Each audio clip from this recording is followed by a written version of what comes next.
Edo State government, we're a federation. Stop trying to say state. Don't incite violence in Edo State. What state? Is it APC federal government or is it Edo State PDP government? Okay. Don't incite division. Who is inciting violence? If you say state, what state? Federal state or a state? Okay, I guess the network is not really fluctuating over there, but trust me, we will stay on this issue as much as we can, but our time is fast spent for us to listen to the two sides. But if I could act as a moderator, which I think I am, what we are saying, what he meant, Mr. Delefaro, to me, is that state here, as a political scientist, which you understand better, has to do with people in power. So whether federal, whether state. And for Edo State, I want to agree with you, Mr. Greg, from your position, that what happened today was not state-sponsored. It has to do with jailbreak. It has to do with criminals. So I think it's okay to leave it at that level. But bottom line is, let us do the best to ensure that we stay united in the struggle. We're focused in the struggle. It is violence-free. It is not about throwing tantrums at one another, because at the end of the day, we'll all be beneficiaries, both the governed and the people in government. I wish we could still be able to get, okay, good. Please, I'm so sorry for the network fluctuation. If we can help us with just 1 minute submission. Let me start with Mr. Dele. See, unfortunately, we are where we are. If it's not NEPA, it will be the telecom network. Thanks for the minute, and I'll just spend that minute saying this. The Nigerian government and its rulers have the opportunity, and they should take it, to speak with the men and women, young men and women, who are demanding that their future be secured. All the protests you are seeing out there is the demand of the disenfranchised. They are worried about their future. They can see the trajectory of the country, and they can see that it's not going anywhere positive. That's why they are complaining. Palliatives will not move them. Sponsoring violence against them, seeking to demonize them in order to legitimize the deployment of violence, will not solve the problem. If you repress them today, if the Nigerian state goes ahead and deploys all its many wiles, demonize them, attack them, break their solidarity, break the rank, I guarantee them, they're coming back again. Okay. And the next time they come back, they will be more virulent because the Nigerian state is teaching them how to engage with it. They already know now that next time they are going to protest, they can expect the state to sponsor attacks against them. They will be prepared. Okay, Mr. Delefaro, to me. Your time is up. Thank you for your time. We quite appreciate it. Mr. Greg, please help me make it not more than 60 seconds. Your final submission. One thing I can say straight away is this. Struggle without structure is meaningless. We have been doing this for a very long time. So, while Barrister Dele can be saying this, he knows that the Nigerian constitution will hold sway. If you want to take power, go and set up a political party. Fund it. They have raised 500 million for the youth. Let them use it to fund a political party, political actors, take over power, send them to the House of Assembly, National Assembly, change the constitution, and then make the necessary changes. Anything less than that, you are whipping up sentiments, you are putting people in danger by sending them all out on the streets on emotions and sentiments. Sending them, Greg. Danger. Thank you so much. Who don't have the system. So that is dangerous. Who is sending who? It's not inciting them. Let's put the record straight, please. This has to be clarified. I have never sent anyone anywhere, and Mr. Greg will do well. He will do well to speak with the truth. No. Speak with the truth, sir. Tell the truth, sir. I didn't send anyone anywhere. Thank you. Tell the truth, sir. Tell the truth, sir. Mr. Dele, Mr. Greg, don't worry. The truth is out there. People can hear, people can decipher, people can interpret what both of you have said. So I want to believe that nobody is inciting anybody. People are mature to interpret what the information that is passed there. Thank you once again, Delifa Rotimi. You would like to be called a retired lawyer. Thank you for your time. And Mr. Greg Ogiogua, a political scientist, your position is well noted. And to our viewers, thank you for staying with us. We'll take a short break, very short breather. And when we return, I'll be giving you my take on this issue. Please don't go anywhere.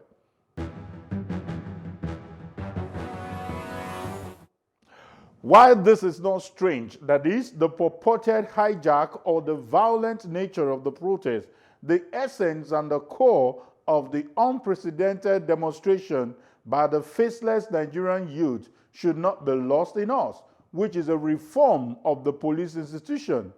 Yes, it is true. The protest may have gone beyond EndSARS. As a matter of fact, it has gone beyond the EndSARS. It is a call to end of impunity, unaccountable governance, waste in governance, and many other government shenanigans. For record, this protest is not and should not be about regime change. It is about institutional reform. Whether there are hijackers, hoodlums, street urchins, public nuisance, and even attack on security operatives, and even killing of protesters, the message hopefully will stand the test of time. The voices of the youths have been heard. What remains? Will it be heeded? My advice is that the current administration should write its name in gold by implementing this reform holistically. This is how far we can go on Plus Politics. Let the conversation continue on all our social media platforms. I remain yours truly, Kayode Ladeide, saying bye for now.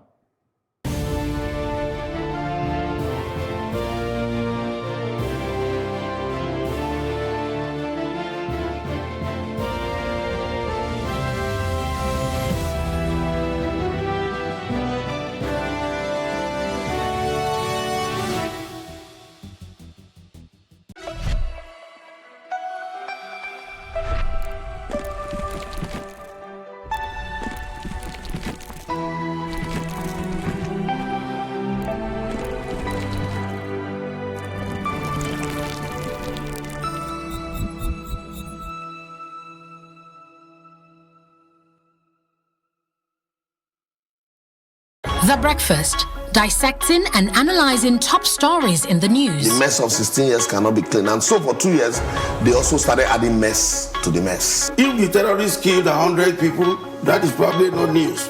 If they killed the governor, that is a big achievement. Nigerians are really upset. Labour cannot go there to discuss for the generality of Nigerians. Join the conversation online on YouTube, Facebook, Twitter, and Instagram.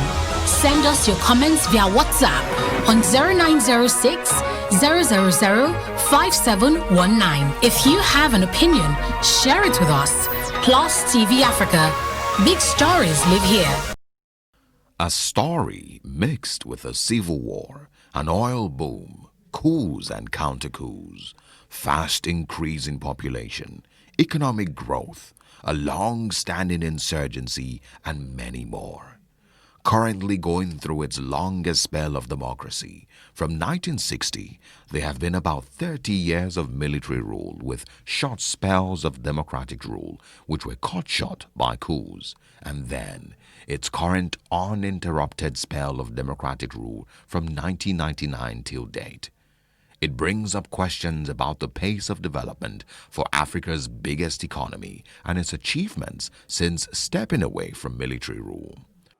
Given the resources that we have, given the potentials that we have, it would be full idea of anybody to say we are making good enough progress. But having said that,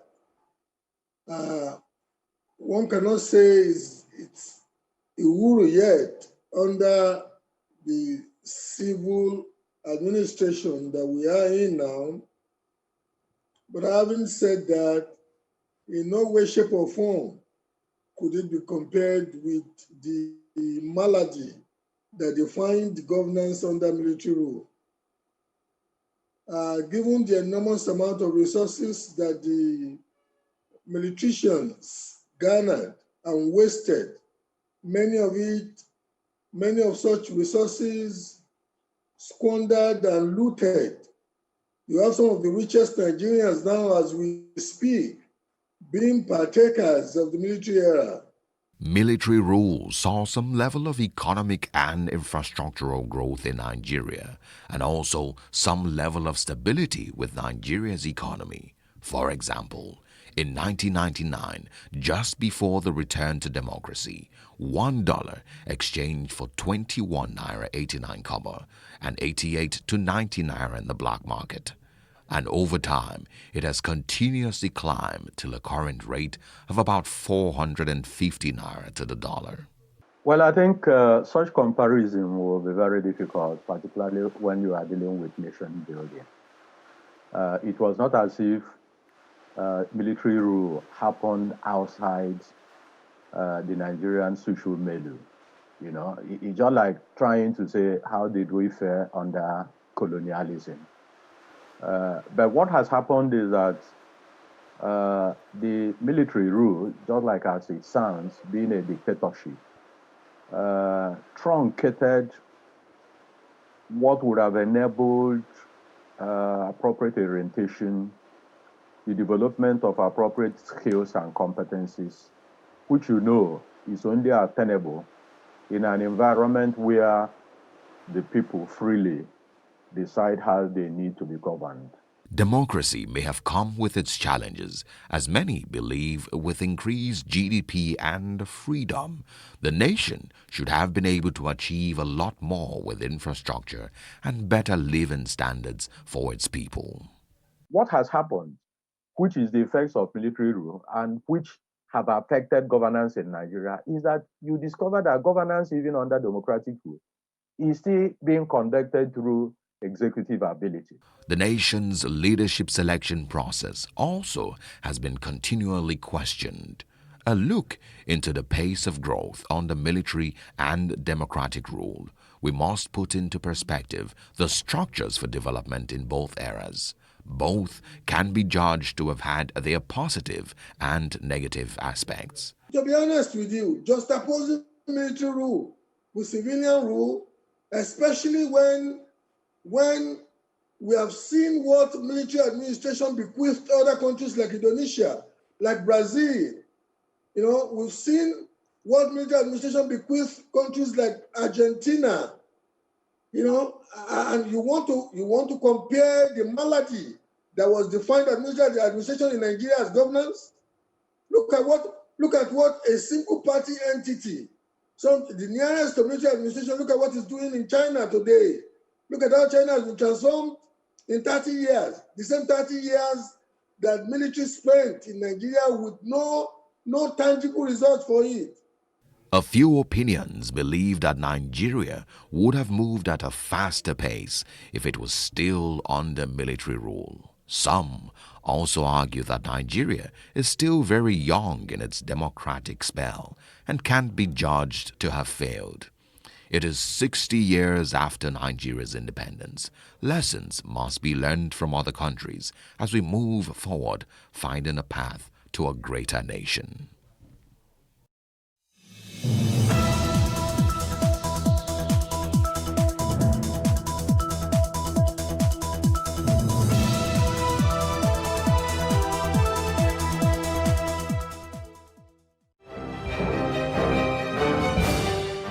Thank you for joining us on News on the Hour on Plus TV Africa.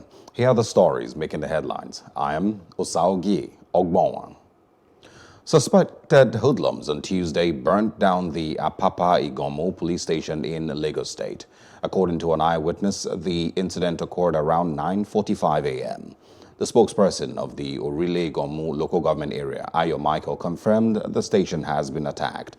The burnt station services both Igomu community in Apapa Igomu and Orile community in Koka Aguda. The Lagos State Governor Babajide Sanwo-Olu has imposed a 24-hour curfew in Lagos State as violence continues to trail the End SARS protest. In a release made available to Plus TV Africa, the governor said he has watched with shock how what began as a peaceful protest has degenerated into a monster that is threatening the well-being of our society. He said lives and limbs have been lost as criminals and miscreants are now hiding behind the umbrella or under the umbrella of these protests to unleash mayhem on the state. The governor added that the state will not watch and allow anarchy in our dear state. The curfew commences from 4 p.m. today, 20th of October 2020, and nobody except essential service providers and first responders are to be found on the streets.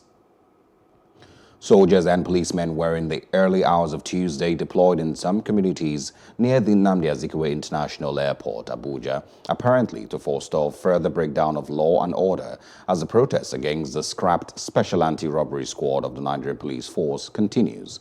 They were seen mounting checkpoints around Kuje, Soka, and parts of Lugbe. These are communities adjoining the Shehu Yaradua Expressway leading to the Abuja airport. The major road was blocked by protesters for the better part of Monday before some armed hoodlums invaded the area and dispersed them. And federal lawmaker representing Jos South and Jos East of Plateau State, Musa Bagos, has given endorsement to the ongoing End SARS protest against police brutality across the country. He urged the state governor, Solomon Lalong, to listen to his people rather than making a blanket statement on behalf of the governor's forum condemning the protest. I'm standing before you to register my approval of the protest by my constituents who are in full support of the action. And I'll also part and as they are part of the protest, I believe that the essence of this protest is not to destroy our beloved country and people, but to seek for an end to police brutality and general reform of the security system in Nigeria. And Northern youths, under the auspices of the Coalition of Northern Groups, have staged a peaceful protest against the continuous killings and other forms of crimes. The youths blocked all roads leading to the Kaduna State House of Assembly. It's not issue of ending SARS that is our problem. No, it's issue of insecurity. Why is it that SARS are there? It's because of insecurity. And now they're not dealing with the main thing and the injustice that happen in our country. We don't want it. Why is it that they're keeping quiet? So we must continue this demonstration until also do what we want. Since southern part of Nigeria called for end of SARS and they disbanded. We're okay. But what about the life that they are destroying in northern Nigeria? Nobody say anything. It's alarming that we have no right to move around freely because we are insecure. So we are urging the federal government to take the necessary actions on the issue of insecurity in northern Nigeria. Kidnappings are rampant everywhere in the northern aspect of Nigeria. Banditry is everywhere in northern part of Nigeria. Our brothers, our sisters, our parents, our relatives are being killed unnecessarily by bandits, and we want an end to that. Youth of the northern Nigeria, I assure you, we have received your letter. We will go through your complaints. You have made some resolutions. We digest on it. And I believe, and I trust, and I assure you that very soon we will come up with a statement by the grace of God. Your message has been taken and it will be presented to the Speaker immediately and actions will be taken. And President Muhammadu Buhari has said that Nigerians have the right to protest and make certain demands from their leaders. This was disclosed by the Minister of Youth and Sports Development, Sunday Dare, after meeting with the President at the Presidential Villa, Abuja. Relaying Buhari's opinion on the ongoing End SARS protest, the minister said that the President has vowed to implement the reforms he promised. Dare also added that President Buhari appealed to the protesters to give government time to address their demands. It is time to move to the next stage. That next stage is dialogue, to sit at the table. You have put demands on the table. Demands have been met. You might have other demands. It is only dialogue. And that's been the way of all protests, the way of all conflicts. And it cannot be different in this situation. Government has a responsibility when it comes to protecting the lives, the liberties and freedoms of every other Nigerian. Where my right stops, the right of another Nigerian starts. The Nigerians in this country have a right to go out and earn a means of livelihood. Some, if they don't go out on a daily basis, cannot feed their families. So if they're stopped from going to feed their families, it also increases the insecurity. The minister said he does not sit on the National Security Council that would decide whether or not to deploy security forces to quell the protest, but that the use of force should always be the last option. The use of force is often should always be the last option. And I think in this instance, I don't see us getting to the last option because we have a group of youth who are reasonable, who are smart, who are articulate, who are well educated, and who are willing to have those crucial conversations with government to bring about the reforms, to monitor these reforms, to ask for accountability and transparency in government and good governance. The immediate past Director General of the Nigerian Maritime Administration and Safety Agency, NIMASA, Dr. Dakuku Peterside, says the ongoing EndSARS protests across the country provides an opportunity for the government to embark on a comprehensive reform of the Nigerian police and not just SARS. Dr. Peterside said this at the weekend in Port Harcourt on the sidelines of this year's edition of Arise, Walk for Life, an initiative of the pastor C.G. Luyomade of the Redeemed Christian Church of God, RCCG. He stressed that it would be difficult for the police to reform itself without the direct involvement of the government and critical stakeholders. According to him, the protest is not just about SARS. It is about young people in Nigeria that want reforms in education and in healthcare, in all the things that affect them. And the governor of Ondo State, Oluwarotimi Akeredolu, has constituted a judicial panel of inquiry to look into the illegal activities of some officers of the Nigerian police force in the state. The panel will also review cases of police brutality perpetrated particularly under the purview of the defunct Special Anti-Robbery Squad, SARS, in the state. According to the State Commissioner for Information, Donald Ojogo, the Judicial Panel of Inquiry has 6 months to conclude its assignment and submit its report. The panel will be headed by Honorable Justice Salisu Adeshola Siddiq, retired, who is a retired High Court judge, while Mrs. Banke Oloba and Ifeanyi Odili will serve as on the panel as representatives of civil society groups, amongst others. According to the statement, members of the panel of inquiry would also be saddled with the responsibility to recommend compensation and other remedial measures. And Boko Haram fighters have been killed in airstrikes conducted by the Air Task Force of Operation Lafia Dole. According to a statement by Coordinator Defense Media Operations, Major General John Enenche, the air interdiction was carried out after intelligence reports showed that a large number of insurgents were at the location. It added, the airstrikes were executed on 18th of November 2020 after aerial surveillance missions showed a significant number of terrorists and logistic items at the location. And still on News on the Hour, residents in Edo State have cried out for government intervention on the alleged displacement by industrial oil palm producers, Okomu Palm Oil PLC. The resident, who spoke during the International Alliance meeting against industrial oil palm plantations in West and Central Africa, accused the company of using brute force to evict villages and settlements within its area of operation. Nice said they come bulldozer the land. When I don't see pineapple, I don't see pawpaw, I don't see vegetable. Now what bulldozer and they say yes. They want bulldozer and say Okomu don't buy them. I beg now. I begin to the beg or they cry. My husband said lie. That one climb bulldozer, I come down. Not be like with the talk now. People when they there, they hold my God. Now some God they faint. So when we carry my husband go hospital before we come back, they don't level our farm. One day Okomu go Ujogbene, go raid us with security army. They go raid us, burn our camp, burn everywhere. So we don't see where we will stay. Even our children now, we don't know where them. The nice size church now they sleep now. I beg, make them tell Okomu, make them leave us alone. Carry our land though, it don't burn our camp. Nowhere to stay, nowhere to do farm. We not get road, we not get everything. I beg government, Mona can help us. The community women are all saying those are people who collected money from Okomo Oil Palm PSC. There is nothing wrong collecting money from people, but you shouldn't use that to indict the name of good people of this state who are trying to encourage peace. We are telling the federal government, the security officers, then the government himself, House of Assembly, Rep, Senate, they should please kindly help us out for these challenges we are having.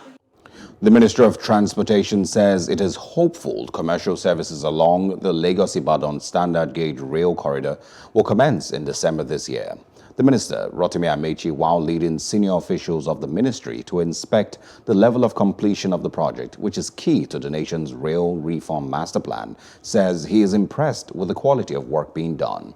Our correspondent, Amadine Uyi, tells us more. The inspection team commenced from the Ebute Metta train terminal. One terminal after another was inspected to appraise the work being done. There's a lot of work going on at various percentages of progression, but what comes out is that we have good quality of work going on, and both the contractors and the supervising consultants are quite committed.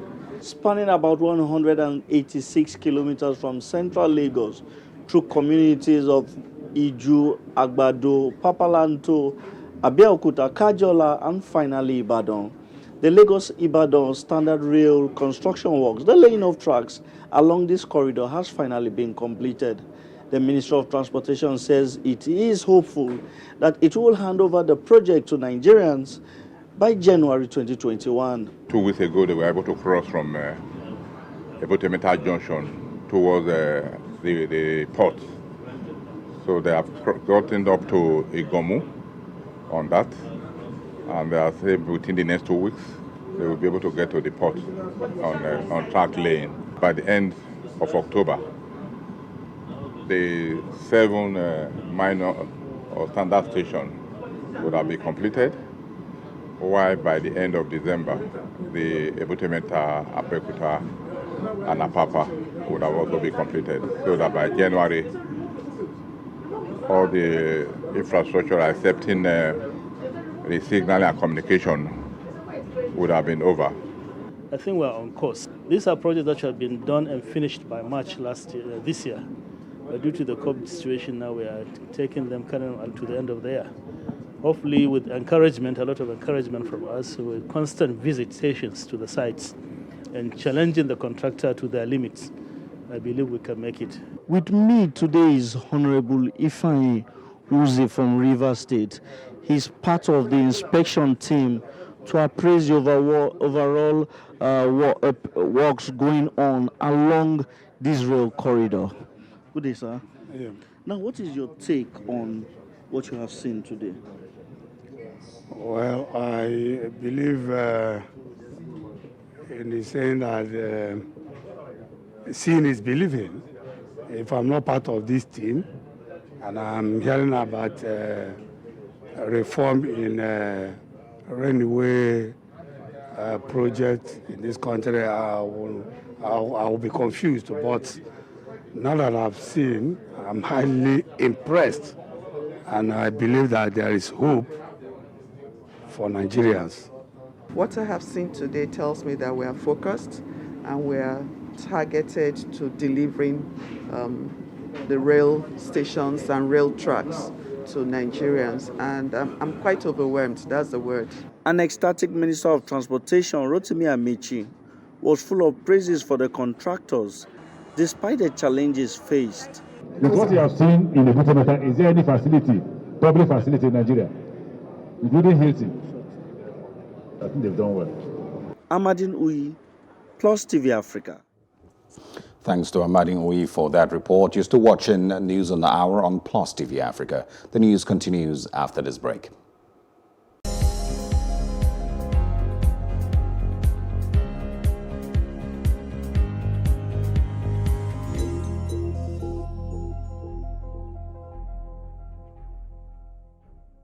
can't talk about education reform if we don't decolonize our education system. What we do not understand, we will stigmatize. Because it's just cultural. And I think it's just human nature. They stop paying us salary. I don't like remembering it. I am angry at Nigeria. I'm angry at this government which seems to be letting us down. I'm angry at us as a people. In the process of struggling to free myself from his hand, he tore my pants and he raped me. Yes, I commit offense truly. Young girl, do you know where you are going? I say, I'm going to America. I say, now so that they talk, you are going to Libya. Which America? As it then do mark our place, some people they die now. This is Plus TV Africa. Big stories live here. Welcome back, and now for stories across other parts of Africa. Armed men freed at least 900 prisoners from a jail in Beni, East Democratic Republic of Congo, in a coordinated attack in the early hours of Tuesday morning. The town's mayor, who blamed the Allied Democratic Forces, ADF, an Islamist militant group operating in the area for the attack, said only 100 out of more than 1,000 inmates remained following the simultaneous assault on the Kangbayi Central Prison and on the military camp defending it. 2 inmates were shot dead during the raid, which started around 4:30 a.m. local time, police said on Twitter. The police also gave a higher figure for the number of inmates, 1,300, saying a large number had disappeared. A similar number of inmates escaped when the jail was attacked in June 2017. The ADF, a Ugandan armed group active in East Congo since the 1990s, has killed more than 1,000 civilians since the start of 2019, according to UN figures, despite repeated military campaigns aimed at destroying it. And Prime Minister Abdallah Hamdok said on Monday that Sudan's removal from a U.S. list of state sponsors of terrorism will open the door for the African country to get relief of its external debt worth $60 billion. Hamdok spoke on state television after U.S. President Donald Trump said the United States would remove Sudan from the list, which has been a major hurdle for Sudan to tap international institutions. Trump announced Sudan will be removed from its list of state sponsors of terrorism as soon as Khartoum sets aside the $335 million it has agreed to pay to American victims of militant attacks and their families. The deal could also set in motion steps by Sudan towards establishing diplomatic relations with Israel. A U.S. official told Reuters, following similar U.S. brokered moves by the United Arab Emirates and Bahrain. Now outside Africa, Prime Minister Boris Johnson's government sees no point in talking with the European Union on a Brexit trade deal until the bloc starts to treat Britain as a sovereign state, a junior business minister said on Tuesday. Nadhim Zawahi told Sky News that, in quote, "We're trying to get a deal as long as the EU negotiates with us as a sovereign state." And a Thai court on Tuesday ordered the suspension of an online TV station critical of the government, which has accused it of violating emergency measures aimed at ending 3 months of protest. Voice TV had also been found to have breached the Computer Crime Act by uploading false information, the country's digital ministry's spokesman told reporters. Thailand has drawn criticism from right groups for banning demonstrations and the publication of news seen as damaging by the government as it tries to end the protests against Prime Minister Prayut Chan-o-cha and the powerful monarchy. Meanwhile, the editor-in-chief of Voice TV said it would continue broadcasting until the court order arrived.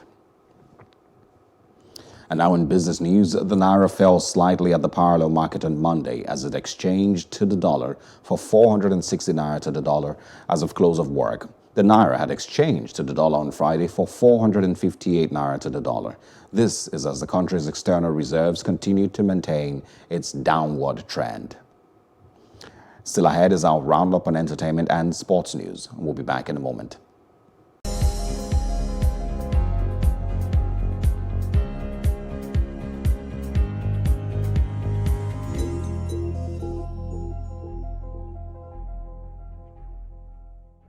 SARS is known for brutality, and people actually perpetrate it. When you are going around with 22 cars blowing siren, you are a SARS. If we're going to do something, we must start from the foundation and rebuild a proper police force. Somebody steals food in the market because he's hungry, you sentence him to 10 years. You are a SARS. Those at the leadership level in the police force don't even understand the extent of the brutality we're talking about. Have you seen the pictures of the training school at Ikeja? I saw the video. Will a human being come out of that place and still be sane by the time you're done with the training? It's not possible. Never. Ending SARS is ending the current Nigeria. Increasing pay does also not necessarily mean that it will stop stealing. After all, the senators earn your humongous pay at the 60.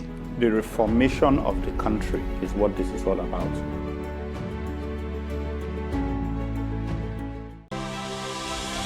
Congratulations, you beat coronavirus hands down. Yes, I did. The problem is when people lose confidence in governments, it becomes very serious in emergencies like this. To all citizens, stay at home in the areas under lockdown. I never jumped since yesterday. Now ball at the play. So they make myself very happy. For this country, what's in the happen? They say that they share money. I did go check my ATM, maybe they don't say anything there. That this is indeed the most challenging crisis we have faced since the Second World War. A week ago, Mother Rika declared a state of national disaster. When you come out of prison, you will not go back. That's a challenge at the moment. We have had 100% recovery. Virus, what they talk about, say, hungry big pass. Understand? No virus, no big pass hungry. Plus TV Africa. Plus TV Africa. Big stories live here.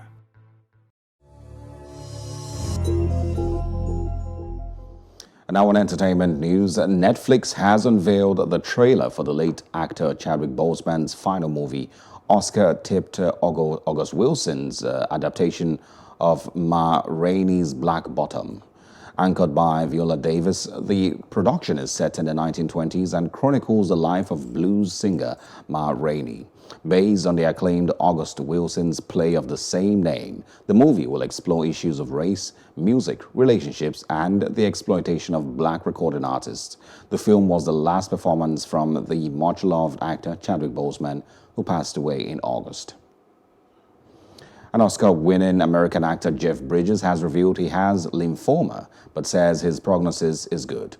In a tweet announcing this, Bridges, who said he had started treatment, acknowledged it was a serious disease. Lymphoma is a form of cancer that affects the lymph system, which is part of the body's germ-fighting network. Bridges, who is 70 years old, won Academy Award for Best Actor in 2010 for playing an alcoholic singer in the film Crazy Heart. And now to some sports stories. American Frances Tiafoe made a good start to his first hardcore tournament since the US Open, defeating 6th seed Dusan Lajovic 6-3, 7-6 to reach the second round of the European Open in Antwerp, Belgium. The world number 63 needed to work hard to advance in straight sets as they saved 2 set points in the second set to triumph after 1 hour and 21 minutes. The 22-year-old winning his 5th ATP Challenger Tour title in Parma earlier this month would play Britain's Daniel Evans or Italian qualifier Salvatore Caruso. And that's our news roundup of events at this hour. For more news updates, please follow us at Plus TV Africa on Facebook, Twitter, and Instagram. And do subscribe to our YouTube channel at Plus TV Africa. We'll be back later with more stories making the headlines. Do join us. I am Osaogie Ogbonwa. There are many places around the world where the feminist movement is well received and has been assimilated extensively into its society. However, it is arguable that Nigeria is not one of those places. Factors such as culture, politics, and religion are pointers as to why the movement is slow in progression. Gloria Steinman, the American feminist, journalist, and social political activist from the late 1960s and early 1970s, described religion as one of the 3 biggest problems after anti-feminism and income disparity. We have seen times and again where feminists have been mocked, threatened, and shamed for their desire for equality by civilians and public figures. Repeated condemnation of their aim for empowerment and the dismissal of their actions' capabilities, roles, and relevance are evident. One of the many but probable preconceived false notions about feminism is that it only concerns itself with issues regarding children and women. And even at that, the criticisms of how they go about it is endless. It will be impossible to forget the famous statement the President of the Federal Republic of Nigeria, Muhammadu Buhari, made in Germany about his wife only needed in certain rooms. I don't know which party my wife belongs to, but she belongs to my kitchen and my living room and the other room. Feminists in the digital space have not been spared either.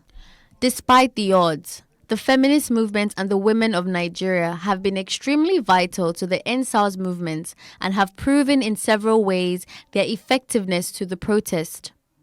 The women of Nigeria have taken a personal and invested approach to the social issues of police brutality, such as EndSARS, that affects predominantly men. Plus TV Africa reporters have come in contact with some of these admirable women. These women were seen to take charge of the organizing and assembling of field protesters in remarkable ways. I just want the government to know that we have a voice and we're not afraid to use it. And their biggest fear has come to life, where I'm sure they were not hoping that the youth could come together as one to have the common goal, where we can be leaderless, where we can be fearless, where we can really stand up for something that we truly believe in. And I hope from now going forward, they won't take us for granted. I hope to see a better Nigeria. These feminist groups have managed to gather over 60 million naira, in which they have used in supporting over 100 peaceful protests in the 25 states of Nigeria, paid for medical bills for injured protesters, donated to the families of victims murdered by police officers while protesting peacefully, paid for legal aid, and a host of others. Conversations about women and their effectiveness to this protest cannot be discussed without bringing the likes of Rinu Oduala, popularly known as Savvy Rinu on social media, and Aisha Yusufu, to mention a great few of who one can suggest are female frontliners of the EndSARS protest. Every time you're being tagged, your police at you. What has come out of it? What are you doing? Expect me to come to your house and tell you that? We talk about these things. People give you videos. People give you their names. The SARS police said to us that they will waste us and nothing will happen to them. Do you know what they said to citizens? They also said to citizens that, the worst thing that will happen, they will change us from this station to another.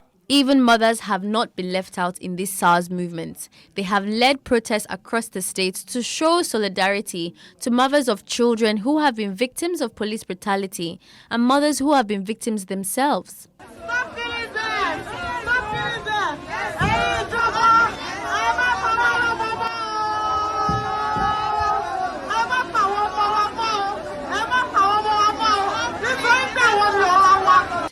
One of the core components of the ongoing protest has been the seamless transition between online and field campaigners.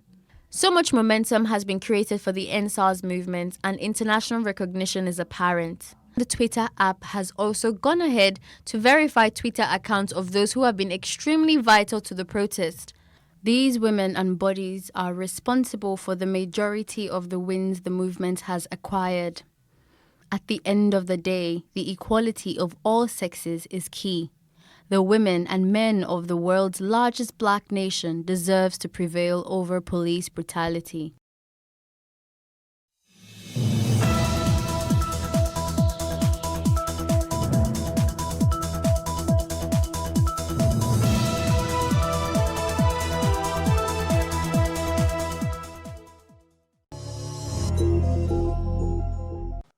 Welcome to another episode of Tea Time on Plus TV Africa, where we discuss and analyze big stories in the world of entertainment and have trending lifestyle conversations as it affects you and I.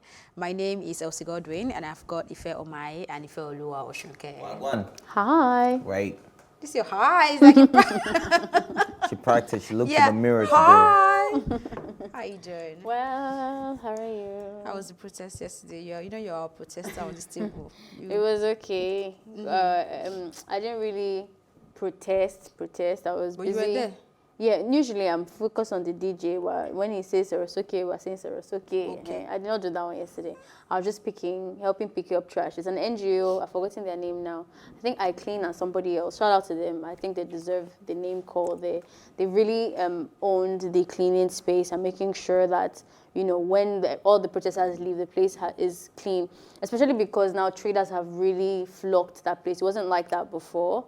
So now there's a lot of trading and buying and selling of food and sachets and all that. So as you are picking, there's more dirt. As you're picking, there's more dirt. So you don't really have more than enough hands to pick. If there are traders there now, don't you think it will now be necessary for them to also mandate the traders to kind of take care of their own trash as well? Yeah, absolutely. Yeah. I have to agree to that. All right, so when it was very intense. So I did a lot of picking, and then after that I got tired and I went home. When I saw that yesterday as well, I saw that a lot of the traders are being made to stay at a particular point. So whatever you're going to buy, you're buying it there. If you want to litter it there, you litter it there and stuff like that. So they're beginning to control the traders as well. And I see that as a very good and welcome development, because you see them coming into the crowd with their fish, with their crayfish and all those things, and they're walking into the crowd. But right now, you see the security, the private security telling them, oh, you need to stay on this side of the... I don't think all of them are paying attention to that, because there's still some people who are hawking their products in between the crowd. Of course, we'll and still have even the people shawarma guy, I mean, what was he selling? He was farther away from, because you know most of them are on the middle of both highways. There's like a middle ground.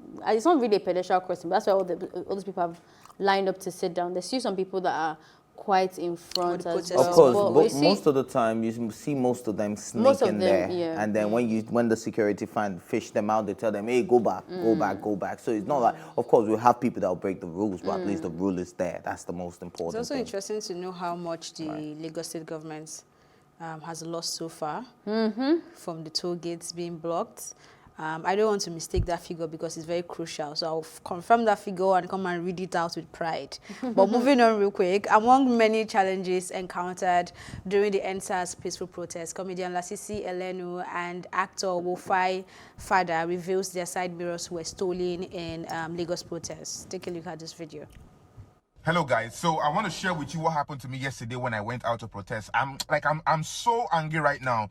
Listen, I went out to protest yesterday. When I got back to where I parked my car, my both side mirrors were gone, obviously stolen. Like, this is madness. People leave their offices, their work, whatever they have to do. They come out here to protest for a better Nigeria. And some idiots, some bastards, some stupid fools are stealing people's personal effects.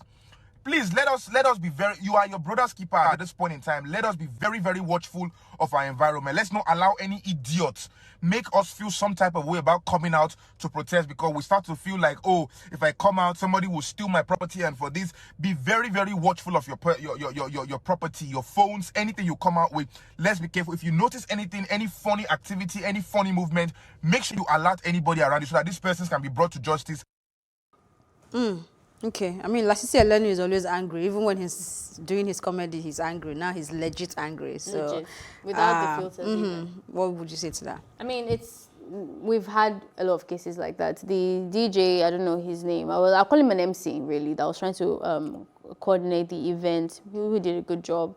He even mentioned that we need to be more careful, that people are beginning to pickpocket and, do other things. When the protest first started, when I went there was not that many people there, and it wasn't a trading site. It was strictly business. People who went there to protest.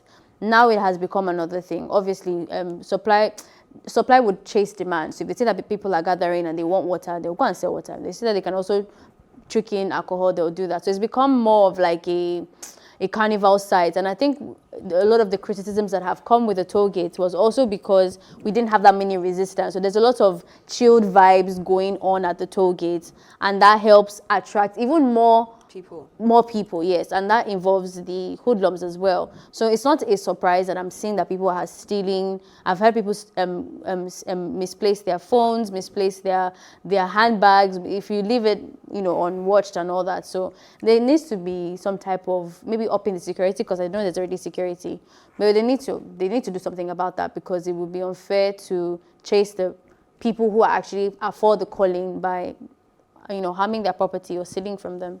Yeah.